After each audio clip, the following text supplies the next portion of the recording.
नमस्कार दोस्तों, मैं हूं प्रसन्न मिश्रा और स्वागत है आपका द हिंदू के दैनिक हिंदी अनुवाद में। तो दोस्तों, आज तारीख है 7 मार्च 2017। तो चलिए शुरू करते हैं। तो दोस्तों, पहले पेज में आज कुछ भी खबर नहीं है। दो खबरें आपको लग रहा होगा कि महत्वपूर्ण है, जैसे कि बाबरी मस्जिद वाला केस और ये नीचे पाकिस्तान और मुंबई हमले के बीच क्या कनेक्शन है उसका। तो ये दोनों खबरें महत्वपूर्ण लग रही हैं, पर एक्चुअली हैं नहीं, क्योंकि बाबरी मस्जिद का जो केस है तो एक प्रकार की वो जो जुडिशियल प्रोसीडिंग यानी कि जो न्यायिक प्रक्रिया होती है तो उसके लिए है, उस हिसाब से है कि वहाँ पर उन्हें किस आधार पर बरी किया गया था। और ये जो पाकिस्तान से संबंधित खबर है तो यहाँ पर उन्होंने अंतिम तौर पे यही कहा कि आईएसआई और पाकिस्तान की सरकार का कोई हाथ नहीं था। तो दोनों ही खबरों में कोई ऐसा सब्सटेंस या कोई भी ऐसी महत्वपूर्ण चीज़ मुझे नहीं मिली जो कि हमारे काम की हो। तो दोस्तों, पहली खबर जो महत्वपूर्ण है वो ये है कि largest tricolour hoisted near Attari border, यानी कि अटारी सीमा के निकट, अटारी बॉर्डर के निकट सबसे बड़ा तिरंगा फहराया गया है। तो दोस्तों, एक बहुत बड़ा तिरंगा जिसका की आकार 110 मीटर का, जिसकी लंबाई है और चौड़ाई 24 मीटर की है, तो उसे अटारी बॉर्डर पर फहराया गया है। ठीक। हालांकि दोस्तों, यहाँ पर जो इन्होंने लिखा हुआ है कि लंबाई 110 मीटर और चौड़ाई 24 मीटर, तो इसको एक बार कंफर्म कर लीजिएगा। एग्जैक्टली मैं नहीं कह सकता, शायद ये ऊंचाई 110 मीटर थी, इन्होंने लंबाई लिख दिया है। तो इसमें क्या लिखा है तो उससे मैं बहुत इत्तेफाक नहीं रख रहा हूँ, क्योंकि मैंने शायद कुछ और पढ़ा था। तो आप इसको एक बार कंफर्म कर लीजिएगा। ठीक। तो महत्वपूर्ण इसमें जो है वो ये है कि ये पंजाब के बॉर्डर पे फहराया गया है। ठीक। और इस पे पाकिस्तान ने आपत्ति दर्ज की थी। आपत्ति ये दर्ज की थी कि पहले उन्होंने ये कहा था कि अंतर्राष्ट्रीय मानकों के मुताबिक कुछ भी ऐसा फ्लैग नहीं लगाया जा सकता इतना ऊंचा जिसके वजह से दूसरे देश को कोई आपत्ति इसलिए दर्ज करनी पड़े कि वहाँ से वो बार बार दिखाई देता है। ठीक। तो भारत ने कहा था कि ऐसा कोई अंतर्राष्ट्रीय नियम कानून नहीं है। ठीक। तो उसके बाद उन्होंने कहा कि ये जो इतना ऊंचा झंडा लगा है तो इसमें कैमरे लगे हुए हैं, जो कि वहाँ पर सीसीटीवी सर्विलांस करके या कि कुछ ऐसा करके हो सकता है कि पाकिस्तान की खुफिया जानकारियाँ जो हैं कि अटारी बॉर्डर के इस पार पाकिस्तान में क्या हो रहा है उसको रिकॉर्ड करें। तो भारत ने भी इससे इनकार किया था। तो कुल मिला के पाकिस्तान ने अपनी तरफ से आपत्ति दर्ज की थी इस पर। तो है क्या कि आपत्ति इसलिए दर्ज कर रहे थे क्योंकि जब भारत इतना बड़ा झंडा लगा देगा तो जाहिर तौर पे उनको भी एक इतना बड़ा झंडा अपनी तरफ लगाना पड़ेगा या उन पे दबाव बढ़ेगा। ठीक। तो उनको कुछ पैसा खर्च करना पड़ेगा, तो इसलिए वो नहीं चाहते थे कि उनको ये सब झंझट मोल लेना पड़े। तो वो चाहते थे कि भारत भी अपनी तरफ से झंडा ना लगाए। तो ये अच्छी बात है कि इतना बड़ा एक झंडा वहाँ पर लगाया गया है। लेकिन आपको बताऊं कि दरअसल पे ये एक तरीके का कंपटीशन हो जाता है, क्योंकि आप अगर गए होंगे वहाँ पे वाघा बॉर्डर अटारी पे तो आपने देखा होगा कि पहले से ही वो जो वहाँ पे परेड वगैरह होती हैं तो कितना कंपटीशन होता है भारतीय सेना पाकिस्तानी सेना में। तो ये झंडा लगाकर दरअसल पर एक झंडे का कंपटीशन वहाँ पे शुरू कर दिया गया है। तो पाकिस्तान भी आप देखेंगे कि हो सकता है कि साल डेढ़ साल के अंदर इतना ही बड़ा या कि इससे और बड़ा एक झंडा लगाने की वहाँ पे कोशिश करेगा। हालांकि अगर इससे बड़ा लगाएगा तो फिर भारत एक और उससे भी बड़ा लगाएगा, तो ये फिर कंपटीशन रुकेगा नहीं। तो बेहतर होगा कि पाकिस्तान इतना ही बड़ा अपने तरफ भी एक झंडा लगा ले, जिससे कि ये जो कंपटीशन का खेल है तो ये कम से कम रुक जाए। तो दोस्तों, एक खबर है कि panel to pick new ICSSR chairman, यानी कि आईसीएसएसआर का नया अध्यक्ष चुनने के लिए एक पैनल बैठाया गया है। ठीक। तो दोस्तों, हमारे लिए जानना सिर्फ महत्वपूर्ण है कि आईसीएसएसआर क्या है, Indian council of social science research. ठीक। तो ये भारत का एक महत्वपूर्ण संस्थान है और यहाँ पर सामाजिक विज्ञान के संबंध में जानकारी रखने वाले जो उच्च लोग होते हैं, वरिष्ठ लोग होते हैं, तो वहाँ पर इनको इसका अध्यक्ष या सदस्य बनाया जाता है। तो इसके जो अभी वर्तमान चेयरमैन है एस के थोराट, तो उनका जो समय काल है वो पूर्ण हो चुका है। तो अब किसी और व्यक्ति को वहाँ पर बैठाया जाएगा। तो देखिए कौन वहाँ पर बैठेंगे। तो महत्वपूर्ण नहीं था बहुत ज़्यादा। अब महत्वपूर्ण खबर ये है जो विज्ञान से बहुत संबंधित है और पर्यावरण से भी संबंधित है कि law to regulate use of air conditioners, यानी कि एयर कंडीशनर्स यानी कि वातानुकूलकों को रेगुलेट करने के लिए, विनियमित करने के लिए कानून बनाया जाएगा। तो दोस्तों, पूरा मुद्दा क्या है आपको बताता हूँ। आपको बता दूं कि पहले एयर कंडीशनर्स में जो रेफ्रिजरेशन के लिए गैसें इस्तेमाल की जाती थी, यानी कि उसमें जो ठंडक पैदा करने के लिए गैसें इस्तेमाल की जाती थी, उनको हम सीएफसी कहते थे, क्लोरोफ्लोरोकार्बन। ठीक है। तो ये क्लोरोफ्लोरोकार्बन जो थी, तो बाद में पता चला कि ये ओजोन परत को बहुत ज़्यादा नुकसान पहुंचाती हैं। ठीक। तो बाद में क्या किया गया कि इन क्लोरोफ्लोरोकार्बन यानी सीएफसी को रिप्लेस करके, इनको बदल करके इनके स्थान पर हाइड्रोक्लोरोफ्लोरोकार्बन यानी कि HCFC को इस्तेमाल में लाया गया। ठीक। तो लंबे वक्त से यही HCFC ही एयर कंडीशनर्स में इस्तेमाल में लाई जा रही हैं, लेकिन अभी जा कर के बाद में जब दूसरी रिसर्च हुई उसमें पता चला कि जो HCFC होता है तो ये ग्लोबल वार्मिंग के लिए बहुत भयंकर जिम्मेदार होता है। क्यों? क्योंकि जैसे कि मैंने आपको बताया था कि मीथेन जो होती है तो कार्बन डाइऑक्साइड से 28 गुना ज़्यादा प्रभावकारी ग्रीन हाउस गैस होती है। उसी तरह जो HCFC होती है ये और भी ज़्यादा ग्रीन हाउस प्रभाव पैदा करने की क्षमता रखती है। तो ये कहा गया था कि ये जो ग्रीन हाउस गैस उत्पन्न कर रही ग्रीन हाउस का प्रभाव उत्पन्न कर रही है ये गैस, तो इसका कम से कम उपयोग किया जाए। ठीक, तो कई सारे देशों ने तो अपनी तरफ से ये कमिटमेंट दिया था कि हम आगे चल के इसका उपयोग समाप्ति कर देंगे। तो भारत ने भी अपनी तरफ से एक कमिटमेंट दे दिया कि हम 2030 तक HCFC का उपयोग ख़त्म कर देंगे। तो अब ऐसी स्थिति में जब 2030 तक इसको समाप्त करना है तो कम से कम भारत को अभी से एक कोशिश तो शुरू करनी होगी ना कि इसको कम किया जा सके, ताकि आगे करते करते कुछ चरणों में 2030 तक हम इसका भी एक नया रिप्लेसमेंट ढूंढ लें। क्योंकि अगर हम अभी तैयार नहीं होंगे तो 2030 तक इसको बदल पाना फिर संभव नहीं होगा, तो हमको अपना कमिटमेंट जो है तो तोड़ना पड़ेगा वहाँ पर। तो वो जो हमारे लिए है तो एक तरीके से शर्म की बात होगी। तो भारत ऐसा नहीं चाहता है, क्योंकि भारत चाहता है कि अगर वो दुनिया के पर्दे पर अपने आप को बेहतर दिखाना चाहता है तो उसे ये दिखाना होगा कि वो ग्लोबल वार्मिंग के खिलाफ उतनी ही मजबूती से खड़ा है जितनी की मजबूती से चीन और अमेरिका खड़े हैं। ठीक, तो खासकर चीन आप देखेंगे कि वो लगातार बहुत से ऐसे काम कर रहा है कि वो दिखा रहा है कि हम अपनी आवश्यकता के बावजूद भी किस तरह से कार्बन इमिशन को, कार्बन उत्सर्जन को कम करते हुए और ऐसे उत्सर्जनों को कम करते हुए जो कि ग्लोबल वार्मिंग पैदा करते हैं, हम उन द्वीपों की रक्षा करना चाहते हैं जो कि ग्लोबल वार्मिंग से सबसे ज़्यादा प्रभावित होंगे। ठीक, तो है क्या कि भारत भी अपना यही कमिटमेंट दिखाना चाहता है। तो उसने कहा था कि HCFC को वो 2030 तक उपयोग करना बंद कर देगा। तो ये तो ही भारत के कमिटमेंट की बात, लेकिन यहाँ पर जो मुद्दा था वो थोड़ा सा अलग था। ठीक, कमिटमेंट तो अपनी जगह है, लेकिन कमिटमेंट को पूरा करने के लिए जो काम किए जाने हैं ये उससे संबंधित है। कि भारत का ये कहना है कि भारत का जो एनवायरनमेंट मिनिस्ट्री है तो उसका ये कहना है कि हमारे यहाँ जितने भी कमर्शियल स्पेसेस हैं, एयरपोर्ट हैं, ऑफिस हैं, यहाँ पर एयर कंडीशनर की जो काम है, जो फंक्शनिंग है, तो उसे प्रीसेट टेम्परेचर यानी कि पूर्व निर्धारित तापमानों पर किया जाना चाहिए। ठीक, तो यहाँ पर ये कहा गया है कि जो एयर कंडीशनिंग है तो इसकी गैसें ग्लोबल वार्मिंग के लिए आज की तारीख में काफ़ी ज़्यादा जिम्मेदार हैं, उसमें काफ़ी ज़्यादा योगदान कर रही हैं।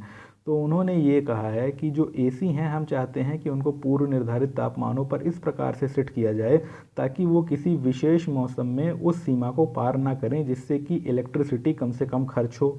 ठीक, तो इलेक्ट्रिसिटी जो होती है तो हमारे यहाँ आमतौर पे बिजली किससे बनाई जाती है? कोयले से बनाई जाती है। तो आप जितनी ज़्यादा बिजली खर्चा करेंगे तो दूसरी तरफ पावर प्लांट्स में उतना ज़्यादा कोयला जलाना पड़ेगा, तभी तो जा कर के वो कंपनसेट कर पाएगा, तभी तो वो आपको बिजली उतनी प्रदान कर पाएगा। तो है क्या दोस्तों, जापान की आपको बात बताऊँ कि जैसे जापान में ये होता है कि समर्स में यानी गर्मी की ऋतुओं में 28 डिग्री सेल्सियस तापमान सेट कर दिया जाता है।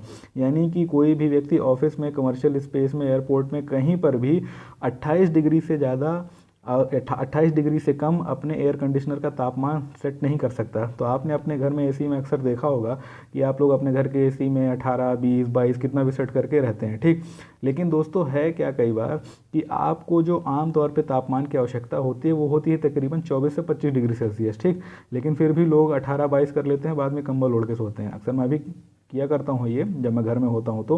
तो अब यहाँ पर ये देखिए कि जापान ने कितना अच्छा किया हुआ है कि उनका कहना है कि 28 डिग्री सेल्सियस का जो तापमान है तो मनुष्य के सुकून के लिए पर्याप्त है, तो उससे ठंडा करने की आवश्यकता नहीं है। क्योंकि अगर आप उससे ज़्यादा ठंडा करेंगे तो क्या होगा, उतनी ज़्यादा बिजली खाएगा, और उतनी बिजली खाएगा तो उसके बदले में उतना कोयला जलाना पड़ेगा, जिससे उतना ही ज़्यादा कार्बन का उत्सर्जन होगा। तो है क्या, कुल मिलाकर के भारत का ये कहना है कि जापान ने जो किया है तो हम भी ठीक वैसा ही करना चाहते हैं। तो दोस्तों एक अन्य खबर है, बहुत महत्वपूर्ण तो नहीं है, लेकिन एक ऑर्डिनेंस यानी अध्यादेश का नाम आया है तो बता देता हूँ कि supreme court question government on deposit of old notes. यानी कि सुप्रीम कोर्ट ने सरकार के पुरानी नोट जमा करने के फैसले पे सवाल उठाया है। तो दोस्तों है क्या कि एक याचिका लगाई गई थी जिसमें ये कहा गया था कि 8 नवंबर को जब प्रधानमंत्री जी ने डिमोनेटाइजेशन किया था, विमुद्रीकरण किया था, तो वहाँ पर उन्होंने अपनी तकरीर में, अपने भाषण में ये कहा था कि 31 मार्च तक लोगों को अपने नोट बदलने की इजाज़त होगी, ठीक। और उसके बाद अगले दिन जब आरबीआई का नोटिफिकेशन आया था तो उसने भी यही कहा था कि अगर कोई भी व्यक्ति दिसंबर की आखिरी तारीख तक अपना पैसा नहीं जमा कर पाता है किसी भी कारण से, किसी भी प्रीडिकेमेंट की वजह से, तो वो 31 मार्च तक आरबीआई जा कर के अपने पैसे जमा कर सकता है या कि नोट बदलवा सकता है, ठीक। लेकिन बाद में आपको पता होगा कि 13 दिसंबर को अचानक से एक ऑर्डिनेंस आया, एक अध्यादेश आया, जिसका कि नाम था specified bank note cessation of liabilities ordinance, ठीक। तो इस ऑर्डिनेंस के तहत ये कहा गया कि 31 दिसंबर 2016 के बाद कोई भी नोट नहीं जमा किया जाएगा, सिर्फ उनका नोट जमा किया जाएगा जो एनआरआईज़ हैं। तो आपको मैं बता दूं कि इसके बाद जो लोग पैसे लेकर के आरबीआई गए थे तो उनको वहाँ से डंडा मार के भगा दिया गया था। तो उन लोगों ने विरोध किया था और उन्हीं में से शायद किसी व्यक्ति ने याचिका लगाई है या कि फिर किसी अन्य समाज सुधारक ने या किसी भी अन्य सामाजिक कार्यकर्ता ने याचिका लगाई है उनकी पीड़ाओं को देखते हुए कि उनके पास कई सारे ऐसे नोट थे कि जो कि नहीं बदले गए। उल्टे अब ऐसा कर दिया गया है कि जिन लोगों के पास वो नोट एक निर्धारित मात्रा से ज़्यादा होंगे तो उन पे क्रिमिनल चार्ज यानी कि आपराधिक कृत्य का आप उन पे आरोप भी लग सकता है कि आपके पास इतने सारे पुराने नोट क्यों हैं। तो उन सभी लोगों की पीड़ाओं को देखते हुए किसी व्यक्ति ने लगाई है याचिका, नाम मैंने नहीं पढ़ा है तो होगा कुछ नाम, देख लीजिएगा, महत्वपूर्ण नहीं है। तो कुल मिला के सुप्रीम कोर्ट का ये कहना है कि जब आपने अपनी तरफ से ये कमिटमेंट दिया, ये प्रतिबद्धता दी कि हम 31 मार्च तक नोट बदलेंगे, तो आपने अचानक से बाद में कैसे ऑर्डिनेंस ला दिया। ये तो एक तरीके से आपके द्वारा दिए गए वादे, किए गए वादे के साथ धोखेबाजी है, यानी कि आपने जनता से जो वादा किया वो पूरा नहीं निभाया, आपने जनता से धोखेबाजी की। तो हो गया, अभी इस पे जो वाद विवाद है वो चलेगा, देखते हैं कि सरकार इस पे अपना क्या पक्ष रखती है। तो दोस्तों अंतर्राष्ट्रीय वाले पेज पे आते हैं तो ट्रंप के बारे में रोज छपता है, लेकिन महत्वपूर्ण आज छपा है कि ट्रंप साइंस मुस्लिम बैन 2.0 ऑर्डर, यानी कि ट्रंप ने मुस्लिम लोगों के बैन पर अपना एक दूसरा ऑर्डर पास कर दिया है। तो जैसे नहीं होता है कि कोई फिल्म आती है फिर आता है उसका 2.0, या कि कोई एक सॉफ्टवेयर आता है फिर आता है उसका 2.0, यानी कि उसका जो सेकंड वर्जन आता है जो उससे थोड़ा सा अपडेटेड होता है लेकिन होता वही है, ठीक। तो कुल मिलाकर के जो पुराना एक बैन उन्होंने लगाया था तो उसी का दूसरा वर्जन आ गया है। तो एक ऐसा ऑर्डर है दोस्तों, ये एग्जीक्यूटिव ऑर्डर यानी कि कार्यपालिका आदेश है। अब दोस्तों है क्या मज़े की बात कि कार्यपालिका आदेश की यही एक खूबसूरती है कि जब एक नया कार्यपालिका आदेश आ जाता है तो उसको रोकने के लिए फिर से कोर्ट जाना पड़ता है और फिर से वही सारे काम करने पड़ते हैं, फिर से वही सारे पचड़ करने पड़ते हैं जो कि पहले कार्यपालिका आदेश को रोकने के लिए किए गए थे। तो क्या था कि पिछली बार तो ट्रंप का जो प्रशासन था उतना तैयार नहीं था, प्रिपेयर्ड नहीं था, ठीक। इसकी वजह से क्या था कि उसके ऊपर बहुत सारी याचिकाएं आ गईं और वो कोर्ट ने उसको बैन कर दिया। तो अब है क्या कि इस बार इन्होंने पूरी एक तैयारी के साथ एक नया बैन लगाया है। तो तैयारी के साथ इसलिए बोल रहा हूँ कि अब हो सकता है कि जब इनके ऊपर कोर्ट में कोई अपील दायर हो या कुछ हो तो इन्होंने अपनी तरफ से पूरी तैयारी करके रखी हुई होगी कि कैसे उसे डिफेंड करना है, कैसे उसका बचाव करना है। तो चलिए बात कर लेते हैं कि ये बैन है किस प्रकार का। तो बैन ठीक वैसा ही है जैसे कि पहले था, यानी कि 90 दिन का ट्रैवल बैन होगा और 120 दिन का रिफ्यूजियों यानी कि शरणार्थियों के लिए बैन होगा।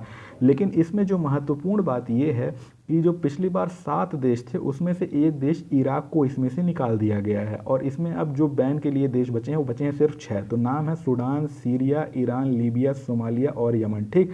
तो इराक को इसमें छोड़ दिया गया है, leaving out Iraq among countries that was in the earlier older list, यानी कि इसमें इराक को बाहर कर दिया गया है जो कि पहले लिस्ट में था।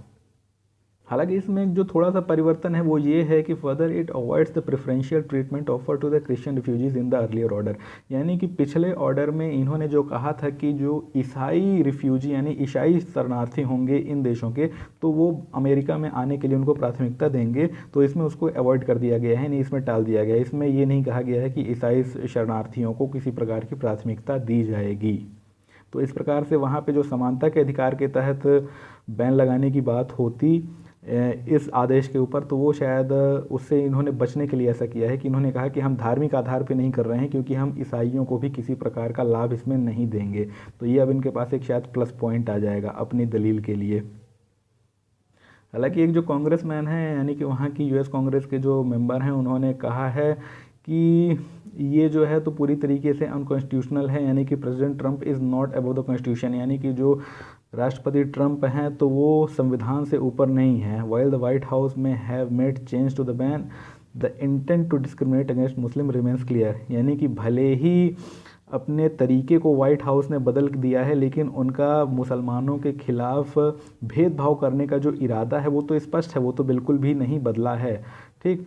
और उसके बाद क्या है कि जो होमलैंड सिक्योरिटी के वहाँ पे सेक्रेटरी यानी सचिव हैं जिनका नाम जॉन कैली है, तो जब उनसे पूछा गया कि आपका इसमें क्या मत है, तो उन्होंने कहा कि we do not make law but we are sworn to enforce it, यानी कि हम कानून नहीं बनाते हैं बल्कि हमने शपथ ली है उस कानून को लागू करने की। We have no any other option, यानी कि हमारे पास इसके अलावा कोई चारा नहीं है। तो दोस्तों इनका जो काम है, जो होमलैंड सेक्रेटरी हैं, तो इनका ये काम है कि वो जो कानून बना है तो अब उसको इन्फोर्स करना, यानी कि अब जो भी व्यक्ति इन 6 देशों से आएगा तो उसको यहाँ पर जगह नहीं मिलेगी। यानी कि पहली बात तो ये है कि पिछली बार दिक्कत ये हो गई थी कि वीज़ा उन लोगों के पास था लेकिन बाद में उन लोगों को बैन कर दिया गया, तो वो आकर के अमेरिका के एयरपोर्ट पहुंच गए। तो जब उनको एयरपोर्ट से वापस भेजा जा रहा था तो वहीं पे याचिकाएं डलने लगी और उन्होंने कहा कि हम अमेरिका आ गए हैं तो हम वापस नहीं जाएंगे। तो हुआ ये था कि इस वजह से बहुत से लोगों को अंदर लेना पड़ गया था। अब ऐसी स्थिति में क्या है कि इस बार वीज़ा ही कैंसिल कर दिए गए हैं। ठीक। और ऊपर से आपको बता दूं कि एक जो प्रीमियम प्रोसेसिंग होती है वीज़ा की, उसको बंद कर दिया गया, उसको सस्पेंड कर दिया गया है, यानी कि इस समय वो की ही नहीं जा रही है।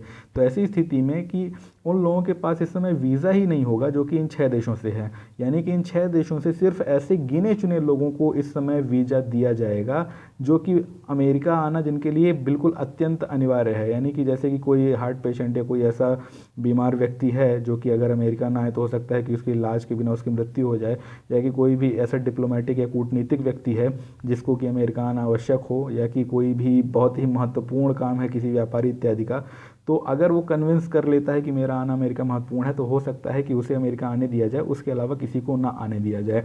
तो दोस्तों इसी चीज़ को आप देखें कि जो तैयारी है उसी तैयारी को स्पष्ट करने के लिए इन्होंने क्या किया है कि जो एक प्रीमियम प्रोसेसिंग थी वीज़ा की उसको सस्पेंड कर दिया गया है। तो आप पूछेंगे कि प्रीमियम प्रोसेसिंग क्या है, तो आपको बता दूं कि जब कोई वीज़ा के लिए अमेरिका में अप्लाई करता है तो 2 तरीके की प्रोसेसिंग होती हैं, यानी कि वीज़ा ऐसे आपको इतनी आसानी से नहीं मिल जाता है अमेरिका का।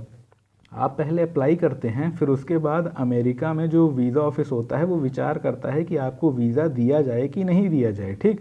तो अगर आपको वीज़ा नहीं दिया जाना है तो आपको कभी नहीं देगा, और दिया जाना है तो उसमें विचार विमर्श होगा, देखा जाएगा कि आप अमेरिका के लिए महत्वपूर्ण है कि नहीं है। ठीक।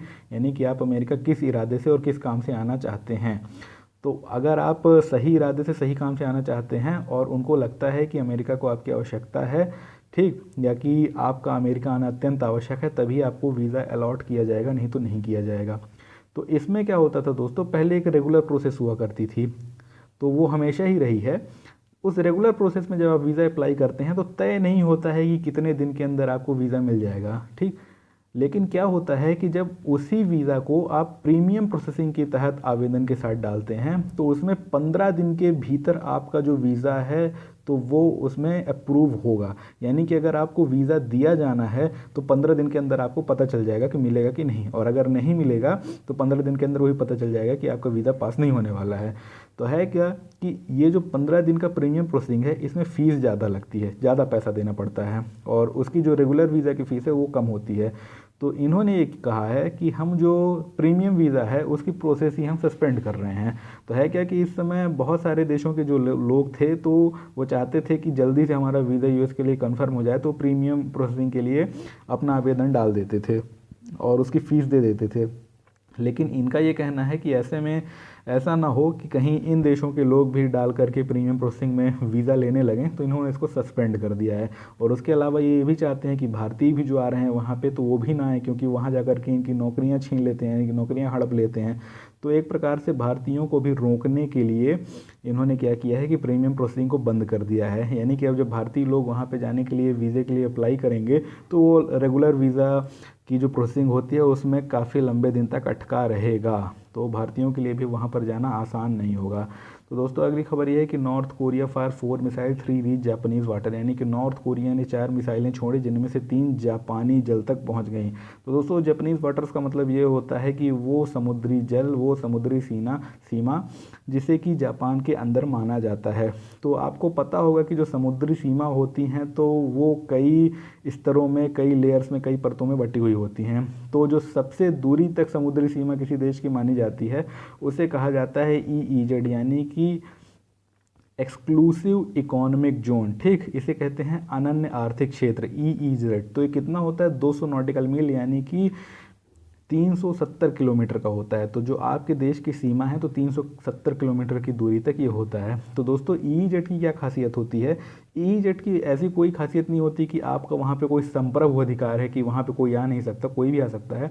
लेकिन ये महत्वपूर्ण है कि वहाँ पे आपका ये अधिकार होता है कि अगर उस इलाके में कोई खनिज संसाधन मिलता है समुद्र के इलाके में, तो उसे खोदने का आपके पास अधिकार होता है। इसीलिए इसको एक्सक्लूसिव इकोनॉमिक जोन यानी EEZ बोलते हैं। ठीक, और मान लीजिए कि कहीं कोई समुद्री इलाका ऐसा है कि वो दो देशों के 200 नॉटिकल मील के अंदर आ रहा है, तो उसमें दोनों देशों के बीच एक समझौता करके, मतलब उसके लिए एक अंतर्राष्ट्रीय समुद्र का कानून है, तो उसके तहत उसके लिए किस प्रकार से ज्यामितीय रूप से, भौगोलिक रूप से कैसे गणना की जाएगी, किसको कितना वो मिलना चाहिए हिस्सा, तो उस हिसाब से वो उसमें आपस में तय होता है। तो ये कहना है कि जो जापान का EEZ है तो वहाँ तक इनकी मिसाइलें पहुँच गई थीं।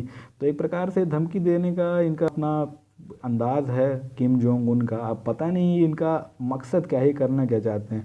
मतलब धमकी देना है तो ये तो वैसे भी 3-4 बार ऐसा कर ही चुके हैं कि आसपास के जो देश हैं तो वो भयभीत हैं, लेकिन ये बार बार ऐसा करके क्या दर्शाना चाहते हैं ये तो पता नहीं। और अभी जो एक कांड हो गया है किम जोंग नाम का, जिसकी वजह से जो मलेशिया है, तो मलेशिया से उत्तर कोरिया के जो रिश्ते हैं वो ख़राब हो गए हैं। तो ये ऐसा क्यों कर रहे हैं, अब ये यही जानते होंगे। तो अभी इसके बारे में कोई स्पष्टीकरण तो नहीं आया है, जब कुछ आएगा तो आपको बताऊंगा। तो एक और खबर है पाकिस्तान से संबंधित है, पाक टू टेम्पोररली ओपन बॉर्डर क्रॉसिंग। ठीक, यानी कि पाक अस्थायी रूप से बॉर्डर क्रॉसिंग को खोलेगा। तो आपको बता दूं कि पाकिस्तान और अफ़गानिस्तान के बीच जो बॉर्डर है तो वो अभी हाल फिलहाल के लिए बंद कर दिया गया है। तो पाकिस्तान और से अफ़गानिस्तान जाने के लिए जो दो महत्वपूर्ण बॉर्डर हैं, जैसे कि भारत से जो जैसे कि अटारी बॉर्डर है, ठीक, तो वैसे ही तोरखम बॉर्डर और चमन बॉर्डर जो है, तो पाकिस्तान से अफ़गानिस्तान जाने के लिए दो महत्वपूर्ण रास्ते हैं। तो है क्या कि बहुत सारे ऐसे अफ़गान नागरिक जो कि पाकिस्तान में किसी वजह से आ गए थे, वो अब अफ़गानिस्तान वापस जाना चाहते थे, लेकिन क्या था कि बॉर्डर बंद होने की वजह से वो जा नहीं पा रहे थे। तो अफ़गानिस्तान ने ये कहा था कि अगर पाकिस्तान नहीं भेजना चाहता है बॉर्डर खोल करके, तो हम उनको एयरलिफ्ट करेंगे, यानी कि हम अपना विमान भेजेंगे पाकिस्तान और उनको अपने विमान से वापस अफ़गानिस्तान लाएंगे। ठीक, तो पाकिस्तान ने कहा कि ठीक है, ये सब करने की ज़रूरत नहीं है, हम 7 और 8 मार्च को अपना तोरखम और चमन का बॉर्डर खोल देंगे, तो वहाँ से फिर से वापस जा सकते हैं। तो दोस्तों है क्या कि अभी आपको पता होगा कि पिछले दिनों जो अटैक्स हुए थे पाकिस्तान में, टेररिस्ट अटैक्स हुए थे, आतंकवादी हमले हुए थे, तो कई स्थानों पर हुए थे, एक के बाद एक, जिसमें कि 110 लोगों की मौत हो गई थी। और पाकिस्तान ने आरोप लगाया था कि ये जो सारे अटैक हुए हैं तो ये अफ़गानिस्तान से आए हुए तालिबानी हमलावरों ने किए हैं। और पाकिस्तान ने एक सूची सौंपी थी अफ़गानिस्तान को उन आतंकवादियों की जिनके ऊपर उसको संदेह था कि उन लोगों ने आकर के ये हमले किए हैं। हालांकि अफ़गानिस्तान ने इस बात से इनकार किया था कि उनके देश में रहने वाले किसी आतंकवादी ने ऐसा कोई हमला किया है। तो आपको बता दूं दोस्तों कि जिस प्रकार से पाकिस्तान ने अफ़गानिस्तान को कंट्रोल करने के लिए पहले अफ़गान तालिबानों को बनाया, ठीक वैसे ही जब पाकिस्तानी तालिबान यानी TTP वाले खड़े हुए हैं तो उनको अफ़गानिस्तान अपनी तरफ से सपोर्ट दे रहा है। यानी कि एक तरीके से आतंकवाद को ख़त्म करने के लिए, आतंकवाद खड़ा करने का एक जो नया टैक्टिक उत्पन्न हो गया है, जो एक नई रणनीति उत्पन्न हो गई है, तो अफ़गानिस्तान उसका इस्तेमाल कर रहा है। और ये दरअसल पे किसी भी के लिए अच्छा नहीं है, आपको बता दूँ। ठीक, ये दुनिया भर में भले ही इस तरीके की रीति बन गई हो कि आतंकवाद का जो मुकाबला है आतंकवाद से ही किया जा सकता है, तो ये भले ही कई देश इस्तेमाल करने लगे हों अपनी तरफ से, लेकिन बता दूं कि ये किसी के लिए भी बहुत ज़्यादा फ़ायदेमंद सौदा नहीं है, क्योंकि पाकिस्तान तो आतंकवाद का इस्तेमाल करता ही रहा है। और अगर अफ़गानिस्तान भी ऐसा करता है तो भविष्य में आप देखेंगे कि आतंकवाद की चपेट में ये दोनों देश इतनी बुरी तरीके से आएंगे, और अफ़गानिस्तान तो पहले से ही बहुत ज़्यादा है, तो आगे चल के इतनी बुरी तरीके से ये देश इस चपेट में आएंगे कि ना सिर्फ ये देश बल्कि इनके आसपास के जो देश हैं तो वहाँ पर भी इसका बहुत ज़्यादा दुष्प्रभाव पड़ेगा। तो दोस्तों आतंकवाद पे क्या है कि अंतर्राष्ट्रीय रूप से एक समझौता होना चाहिए, अंतर्राष्ट्रीय रूप से एक उसमें इस प्रकार की सहमति बननी चाहिए सभी देशों के बीच कि मिल करके इस आतंकवाद का समापन करें, ना कि अपने फ़ायदे के लिए अच्छा आतंकवादी और बुरा आतंकवादी यानी गुड टेररिस्ट और बैड टेररिस्ट का एक तमगा लगा करके कि जो बैड टेररिस्ट हमारे लिए हम उसको ख़त्म करेंगे, जो गुड टेररिस्ट है हम उसको पनाह देंगे। अगर इस तरीके की नीति लेकर के कोई भी देश चलेगा तो आगे चल के उसके लिए ये बहुत भयंकर साबित होगा, सिर्फ उसके लिए नहीं पूरी दुनिया के लिए।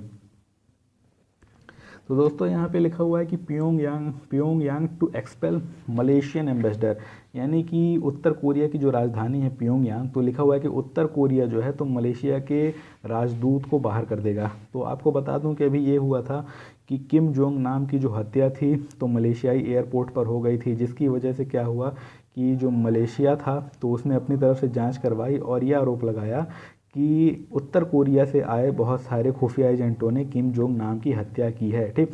और उसके बाद उन्होंने एक तरीके से प्रत्यक्ष रूप से ये भी आरोप लगाया कि इसके पीछे खुद किम जोंग उन हैं।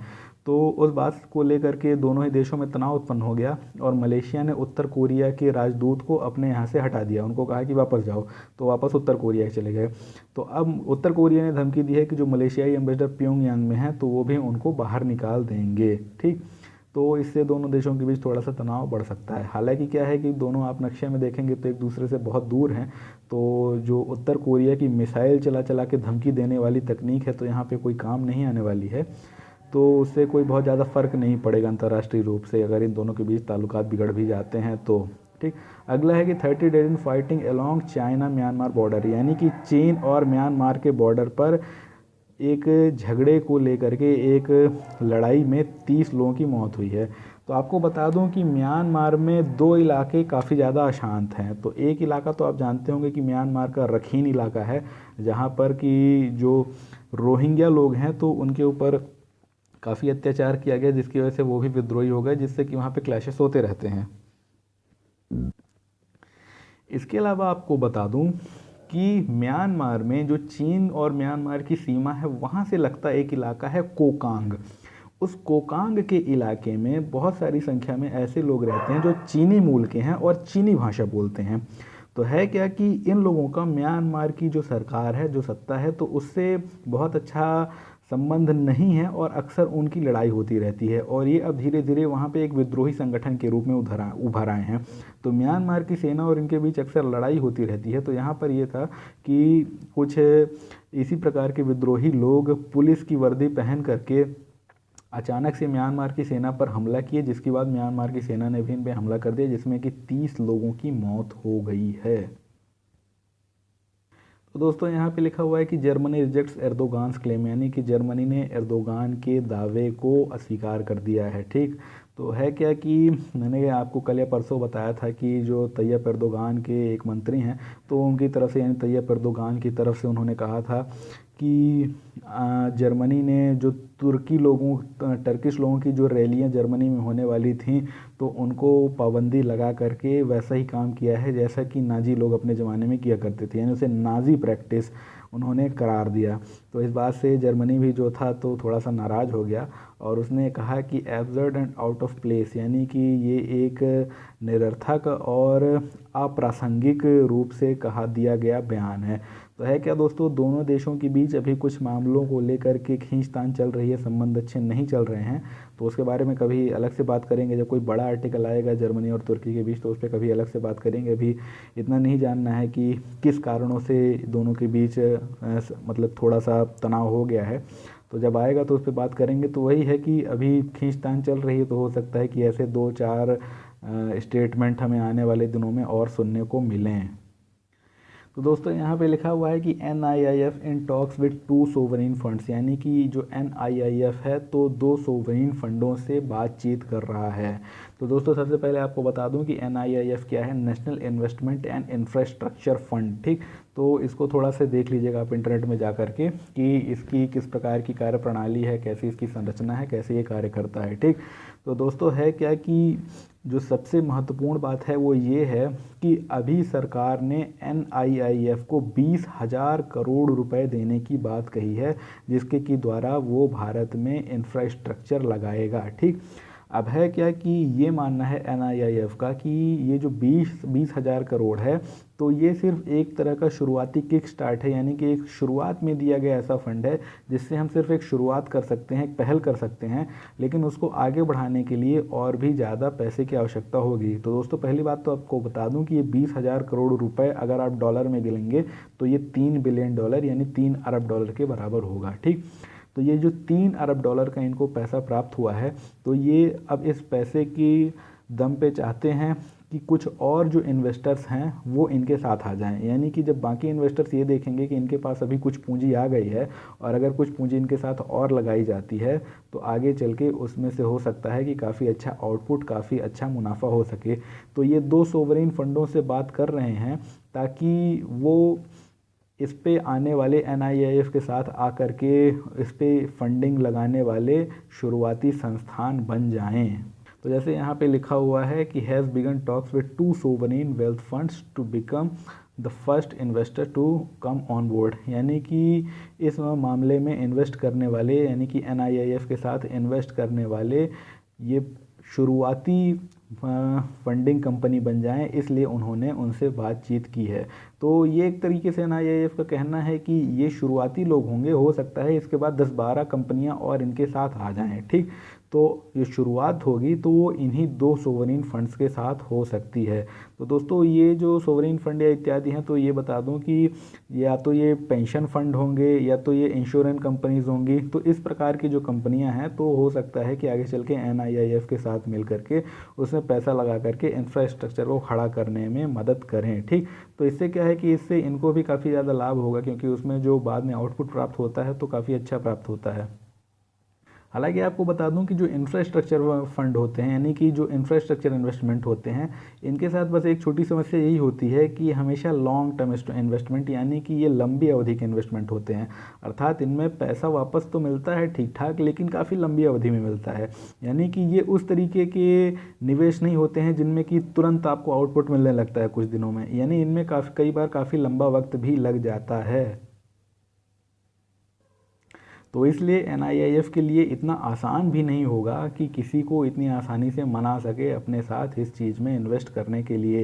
हालांकि जो इस मामले में बड़े खिलाड़ी होते हैं तो वो इन सारे मतलब माहौल को और बिजनेस को समझते हैं, तो वो लंबे वक्त के लिए भी सोच समझ के कई बार अच्छा इन्वेस्टमेंट कर देते हैं। तो एक महत्वपूर्ण चीज़ जो है आपको जाननी चाहिए, तो जो कहा गया है कि some investors prefer post construction asset, some like to take a risk on construction but require higher return, यानी कि कुछ ऐसे इन्वेस्टर होते हैं जो कि कंस्ट्रक्शन हो जाने के बाद परिसंपत्तियों पे अपना हिस्सा चाहते हैं। ठीक, यानी कि वो चाहते हैं कि जब वो बन जाएं तो फिर उसके शेयर्स वो खरीद लें। समझ रहे हैं ना, शुरू में इन्वेस्ट नहीं करते, यानी कि जब वो सब कुछ कंस्ट्रक्शन तैयार हो जाता है तो वहाँ पर उसको बाद में वो शेयर उसके खरीद लेते हैं, तो कंस्ट्रक्शन का जो उतना हिस्सा होता है शेयर के तौर पर उनके पास आ जाता है। अगला है कि some like to take a risk on construction but require a higher return, यानी कि कुछ लोग उस कंस्ट्रक्शन को, यानी कि उसको बनाने के लिए ही निवेश करना चाहते हैं, तो उसमें तो रिस्क होता है। ठीक, यानी कि उसमें आउटपुट आएगा कि नहीं आएगा, तो इसका एक रिस्क होता है। तो उस रिस्क को उठाते तो हैं लेकिन रिक्वायर हायर रिटर्न, उनको ज़रूरत होती है अच्छे रिटर्न की, अच्छे मुनाफे की। तो कुल मिलाकर के ये एक इकोनॉमिक्स का महत्वपूर्ण सिद्धांत है जो कि आपको जानना चाहिए कि अगर आप ज़्यादा रिस्क लेते हैं तो आपको आउटपुट यानी रिटर्न भी ज़्यादा मिलता है। ठीक, और अगर आप रिस्क नहीं लेते हैं तो आप अगर कोई ऐसी बनी बनाई चीज़ में शेयर खरीदते हैं तो आपको रिटर्न भी उतना ही कम मिलता है। यानी कि जैसे कोई कंपनी आज की तारीख में बहुत ज़्यादा पावरफुल है, ठीक, बहुत ज़्यादा मजबूत है, तो आप ये जानिए कि जब वो शुरू हुई थी और जब उसकी शेयर की कीमतें बहुत कम थीं, तब उसमें रिस्क की संभावना बहुत ज़्यादा थी। यानी कि अभी अगर आप उसके शेयर लेते हैं तो जाहिर तौर पे आपको फ़ायदा ही फ़ायदा होगा आगे चल के। ठीक, लेकिन जिस वक्त वो कंपनी खोली थी, जब उसकी रिस्क की संभावना बहुत ज़्यादा थी, तब उसके शेयर्स बहुत कम थे और उस वक्त जिन्होंने शेयर्स लिए थे उन्हीं को ज़्यादा लाभ मिला होगा। आप लेंगे तो आपको हो सकता है कि 1 साल बाद सिर्फ 2 या 3% का फ़ायदा मिले, 5%, मतलब कि 2-3% बहुत ही कम होता है। मैंने मतलब हो सकता है कि 5-7% या 10% का मैक्सिमम फ़ायदा मिले, लेकिन हो सकता है कि जिस व्यक्ति ने शुरू किया होगा तो उसको 1 साल में 25% का भी फ़ायदा मिल गया रहा हो, क्योंकि ये इन्वेस्टमेंट के मार्केट में यही होता है। तो दोस्तों यहाँ पे लिखा हुआ है कि रिप्लेसमेंट फॉर FIPB सोन। तो आपको पता होगा कि जो FIPB है तो उसे फाइनेंस मिनिस्टर ने अपने बजट में ख़त्म कर देने की बात कही थी। तो लिखा हुआ है कि इसके रिप्लेसमेंट के लिए जल्दी ही कुछ जुगाड़बाजी यानी कि जल्दी ही कोई भी कार्य किया जाएगा, ऐसा वित्त मंत्री का कहना है। तो FIPB का तो आप नाम जानते हैं, फॉरेन इन्वेस्टमेंट प्रमोशन बोर्ड। तो है क्या कि ये कहा जा रहा है कि 2017-18 के वित्तीय वर्ष में FIPB को पूरी तरीके से ख़त्म कर दिया जाएगा। लेकिन दोस्तों जो FIPB करता था यानी कि ऐसा फॉरेन इन्वेस्टमेंट, ऐसा विदेशी निवेश जो कि गवर्नमेंट रूट से यानी कि सरकारी मार्ग से आता था, यानी कि वो मार्ग जिसे कि सरकार ने ये कहा है कि बिना सरकारी इजाज़त के वहाँ पर इन्वेस्टमेंट नहीं हो सकता उस सेक्टर में, तो वहाँ पर जो निवेश करने के लिए अपनी एप्लीकेशन डालता था तो पहले FIPB उस एप्लीकेशन को चेक करता था और जब वो अप्रूव करता था, सहमति देता था, तभी जाकर के वो व्यक्ति उस क्षेत्र में निवेश कर सकता था। हालांकि आपको बता दूं कि FIPB जो था तो काफ़ी कठोर संस्थान माना जाता था कई बार, क्योंकि इसने कई सारे लोगों के जो एप्लीकेशंस थे वो निरस्त कर दिए थे और कहा था कि ये जो हैं तो इनका भारत में आकर के निवेश करना भारत की अर्थव्यवस्था के लिए उचित नहीं होगा, ठीक नहीं होगा, क्योंकि जो भारतीय लोग हैं ये उनके हितों को डैमेज कर सकते हैं, उनके हितों को नुकसान पहुँचा सकते हैं। तो था क्या कि बहुत सारे लोग ये मांग कर रहे थे कि ये जो FIPB है बहुत अड़ंगा लगाता है और इस वजह से भारत में विदेशी निवेश प्रभावित हो रहा है, खासकर उन मार्गों के द्वारा जो कि सरकारी मार्ग से होते हैं। जो ऑटोमेटिक रूट यानी कि स्वचालित मार्ग से निवेश होते हैं तो वो तो उसके लिए FIPB की अनुमति कोई आवश्यकता थी ही नहीं, तो वो तो वैसे भी हो रहे थे। ठीक, और आपको बता दूं कि 90% निवेश तो वैसे भी ऑटोमेटिक रूट से ही हो रहा था, लेकिन जो 10% निवेश था तो उसमें FIPB अक्सर अड़ंगा लगा दिया करता था। तो FIPB को इसलिए समाप्त करने की बात कही जा रही है। लेकिन जब FIPB को आप समाप्त करेंगे तो उसकी जगह पर आपको कोई ना कोई आदमी तो बैठाना पड़ेगा ना, क्योंकि सरकारी रूट से, सरकारी मार्ग से जो कोई भी विदेशी निवेश भारत में होना है तो उसकी प्रोसेसिंग के लिए, उसकी जांच पड़ताल के लिए कोई एक संस्थान तो आपको चाहिए ही चाहिए। तो आखिर वो संस्थान कौन सा होगा? तो ये कहा गया है कि संस्थान कोई होगा कि नहीं होगा, लेकिन जो डिपार्टमेंट ऑफ इकोनॉमिक अफेयर्स है यानी कि आर्थिक मामलों का विभाग है, उसने कहा कि we would do this in a transparent manner so that existing proposals already in the pipeline get their necessary approvals. यानी कि हम इस मामले में ज़रूर कुछ करेंगे ताकि पारदर्शी तरीके से उन सभी प्रस्तावों पर जो कि अभी आए हुए हैं, जो कि अभी पाइपलाइन में हैं, उन्हें तुरंत रूप से नेसेसरी अप्रूवल यानी कि आवश्यक सहमति प्रदान कर दी जाए। तो यहाँ पर लिखा हुआ है कि and we hope a very early date to have an alternative mechanism. ठीक, यानी कि हम इस बात की आशा करते हैं कि हमारे पास जल्दी ही कोई एक वैकल्पिक क्रियाविधि या एक वैकल्पिक मैकेनिज्म होगा। ठीक, तो अब कुल मिलाकर के ये है कि ये चाहते हैं कि FIPB के स्थान पर हम कोई एक नया मैकेनिज़्म बना लें। तो अभी क्या हुआ था कि वाणिज्य मंत्रालय ने कहा था कि जो प्रत्येक विभाग हैं उन्हीं में से कुछ लोगों को चुन करके इस काम के लिए लगा दिया जाएगा, जो कि उस विभाग से संबंधित जो इन्वेस्टमेंट आता है तो उसके लिए सरकारी मार्ग के लिए प्रोसेसिंग कर लेंगे। लेकिन अब देखिए कि उसमें वित्त मंत्रालय अपनी तरफ से क्या विचार विमर्श करता है। तो दोस्तों अगली खबर है कि centre must modifying definition of startups, यानी कि केंद्र सरकार विचार कर रही है कि स्टार्टअप की जो परिभाषा है तो उसमें परिवर्तन किया जाए।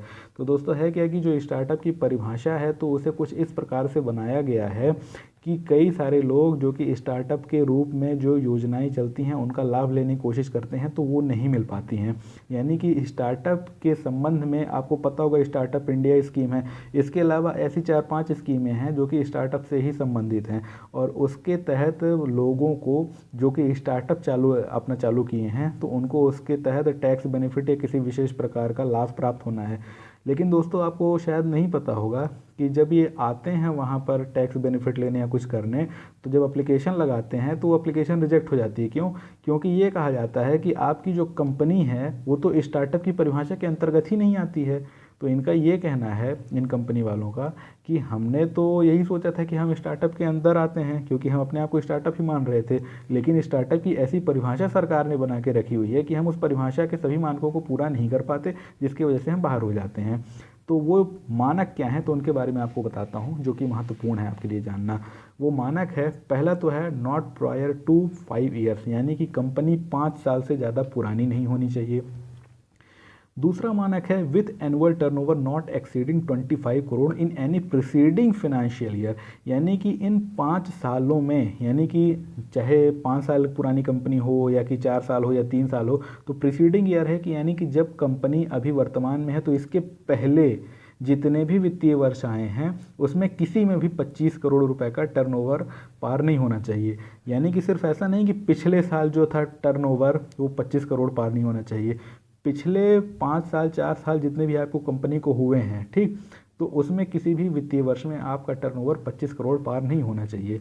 तीसरा है working towards innovation development deployment और commercialisation of new products processes और सर्विसेज ड्रिवन बाय टेक्नोलॉजी और इंटेलेक्चुअल प्रॉपर्टी, यानी कि टेक्नोलॉजी या कि इंटेलेक्चुअल प्रॉपर्टी के द्वारा संचालित होने वाले उत्पाद, प्रक्रियाएं या कि सेवाएं, उनके विकास, नवाचार, नियोजन और उनके वाणिज्यीकरण के लिए जो कार्य होंगे उन्हीं को क्या माना जाएगा, स्टार्टअप माना जाएगा। ठीक, तो जो सी वाली परिभाषा है तो मैंने आपको हिंदी में बहुत अच्छे से बताने की कोशिश की है, तो एक दो बार और सुन लीजिएगा। तो सी वाली परिभाषा ही कई बार ऐसी होती है जिसके कि अंतर्गत कई सारे लोग नहीं आ पाते हैं, कई सारी कंपनियां नहीं आ पाती हैं। ठीक, और जो ए और बी हैं तो वो तो पहले से ही ऐसी रही हैं कि इनके अंतर्गत कई सारी कंपनियां नहीं आती थी, तो निराश होती थी कि ये जो इन्होंने नियम बनाए हैं तो हमें स्टार्टअप के बाहर कर देते हैं। तो दरअसल पे ये जो शुरुआत वाली दो हैं तो इन्हीं को बदलने के लिए सरकार अपनी तरफ से कह रही है। हालांकि जो कंपनियां हैं वो तो चाहती हैं तीनों में बदलाव हो, लेकिन सरकार का कहना है कि हम हर मानक में, हर परिभाषा में बदलाव इसलिए नहीं कर सकते हैं क्योंकि हमें स्टार्टअप के बीच और जो ट्रेडिशनल बिजनेस हैं उनके बीच एक अंतर तो करना है ना, तो हमको कुछ ना कुछ अपनी तरफ से परिभाषा तो देनी पड़ेगी। तो हम सिर्फ एक परिभाषा में परिवर्तन ये कर सकते हैं कि ये जो 5 साल का पीरियड हमने रखा है, जो 25 करोड़ का टर्नओवर रखा है, तो हो सकता है कि हम इसको बदल दें। ठीक, तो देखिए क्या होगा, क्योंकि इसमें एक इंटरमिनिस्ट्रियल बोर्ड होता है आईएमबी, ठीक, तो उसको इसमें आगे चल के एक फ़ैसला लेना है। और यहाँ पे आपको बता दूं कि एक Bharat Navodaya startup India reform report आई थी, ठीक, जो कि अभी मंडे को, सोमवार को रिलीज़ हुई है, तो उसने इस बात का सजेशन दिया है, सलाह दी है कि that the startup definition be simplified, यानी कि स्टार्टअप की जो परिभाषा है उसको सरलीकृत किया जाना चाहिए। दोस्तों अगली खबर है कि सेंटर में unveil IIP WPI with new base year, यानी कि केंद्र सरकार एक नया आईआईपी व डब्ल्यूपीआई नए बेस ईयर, नए आधार वर्ष के साथ शुरू कर सकती है। तो आपको बता दूं कि जो आधार वर्ष हैं तो वो अक्सर बदलते रहते हैं, क्योंकि दोस्तों आधार वर्ष किसी भी आर्थिक गणना के लिए वह वर्ष होता है जहां से उसकी शुरुआत मानी जाती है। ठीक, तो है क्या कि जैसे कि आपको बता दूं कि इन्फ्लेशन यानी कि मुद्रास्फीति की वजह से अक्सर जो वृद्धि दिखाई देती है कई बार, तो वास्तविक वृद्धि नहीं पता चलती हमें कि कितनी हुई है। ठीक, क्योंकि क्या है कि जो वास्तविक वृद्धि हो रही है तो हम नहीं देखते कि साथ में इन्फ्लेशन भी बढ़ रही है। तो उसके लिए क्या होता है कि स्थिर मूल्यों पर, यानी कि कांस्टेंट प्राइस पर, फिक्स प्राइस पर हमें पता होना चाहिए कि किसी एक आधार वर्ष के मुकाबले हम कितनी वृद्धि कर रहे हैं। तो आप ध्यान देंगे कि अक्सर आपने देखा होगा कि जो वृद्धि होती है तो एक होती है चालू मूल्यों पर, एक होती है स्थिर मूल्यों पर। तो दोस्तों जो स्थिर मूल्यों पर वृद्धि होती है दरअसल पे वृद्धि का असली आंकड़ा वही प्रस्तुत करती है, क्योंकि जो चालू दर पे वृद्धि होती है तो उसमें इन्फ्लेशन यानी कि मुद्रास्फीति का आंकड़ा भी जुड़ा हुआ होता है, तो उससे स्पष्ट नहीं पता चल पाता है कि कितनी वास्तविक वृद्धि हुई है। ठीक, तो इसीलिए क्या होता है कि कोई एक आधार वर्ष ऐसा तय कर दिया जाता है कि उस आधार वर्ष में जो कोई भी मुद्रा का मान होता है, वैल्यू होती है, तो उसको वहाँ से स्थिर लेकर के उस हिसाब से वृद्धि को नापा जाता है, या कि महंगाई को नापा जाता है, या कि कोई भी दूसरा इंडेक्स हो उसको वहीं से नापा जाता है। तो ये कहा जा रहा है कि WPI यानी कि होलसेल प्राइस इंडेक्स यानी कि थोक मूल्य सूचकांक, और इंडस्ट्रियल प्रोडक्शन यानी कि इंडेक्स ऑफ इंडस्ट्रियल प्रोडक्शन यानी कि औद्योगिक उत्पादन सूचकांक जो है, तो उसका जो आधार वर्ष है, जो कि अभी 2004-05 का वित्तीय वर्ष था, तो उससे उठा करके 2011-12 का वित्तीय वर्ष किया जाएगा।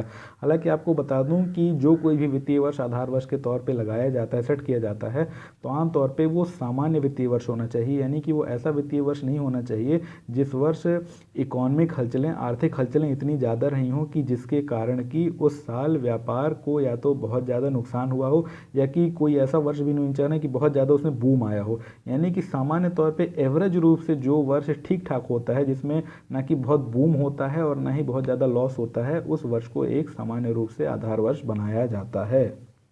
तो दोस्तों अगली खबर है कि polluted environment kills 1.7 million children a year, यानी कि जो प्रदूषित वातावरण है वो प्रतिवर्ष 17 लाख बच्चों की मौत के लिए जिम्मेदार होता है। तो यहाँ पर लिखा हुआ है कि एक quarter of all global deaths of children under 5 due to unhealthy और पॉल्यूटेड एनवायरनमेंट इंक्लूडिंग डिटी वाटर एंड एयर, यानी कि इस पूरी दुनिया में जितने भी बच्चों की मौत होती है जिनकी उम्र 5 वर्ष से कम है, यानी कि 5 वर्ष से कम उम्र के बच्चों की जितनी मौतें होती हैं उसमें चौथाई मौतें अकेले किस लिए होती हैं, वो इसलिए होती हैं क्योंकि उन्हें स्वच्छ जल और स्वच्छ वायु प्राप्त नहीं है। तो यहाँ पर लिखा हुआ है कि polluted environment is a deadly one particularly for young children, यानी कि एक प्रदूषित वातावरण बहुत ही खतरनाक है, प्राणघातक है, विशेष करके छोटे बच्चों के लिए। Their developing organs and immune system are smaller bodies and airways make them specially vulnerable to dirty and air and water, यानी कि उनके जो विकास करते हुए अंग हैं और जो विकास करता हुआ उनका इम्यून सिस्टम यानी प्रतिरक्षी तंत्र है और उनका जो छोटा शरीर है तथा उनके शरीर में जो वायुवाहिकाएं हैं, तो ये सभी की सभी विशेष रूप से गंदे पानी और गंदी हवा के प्रति अत्यंत संवेदनशील यानी कि वल्नरेबल होते हैं। तो दोस्तों वल्नरेबल का मतलब होता है कि जो कि आसानी से प्रभावित हो सकता है, जिसे हम संवेदनशील बोलते हैं। तो लिखा हुआ है कि WHO said harmful exposure can start in the womb and then continue if children are exposed to air pollution and second hand smoke, यानी कि जो हार्मफुल एक्सपोजर है, जो कि खतरनाक एक्सपोजर है, तो वो किसी बच्चे के गर्भ से ही शुरू हो सकता है, यानी कि अगर कोई बच्चा गर्भ में है तो वहीं से शुरू हो सकता है और उसके बाद अगर जो बच्चा है लगातार वायु प्रदूषण या कि सेकंड हैंड स्मोक, यानी कि जो सेकंड हैंड स्मोकिंग आपको बताया था कि एक व्यक्ति सिगरेट पीता है तो सिर्फ वही नहीं, उसके सिगरेट का जो धुआं निकलता है तो बाकी लोग भी उसको सांस में लेते हैं, तो वो बाकियों के लिए भी खतरनाक होता है, इसी को कहते हैं सेकंड हैंड स्मोक। तो ये कहा गया है कि जो एक्सपोजर है, हार्मफुल एक्सपोजर, तो बच्चे के गर्भ से ही शुरू हो जाता है क्योंकि उसकी जो माँ है तो वो इस प्रकार के प्रदूषक वातावरण में रहती है जिसका कि प्रभाव बच्चे पे पड़ता है।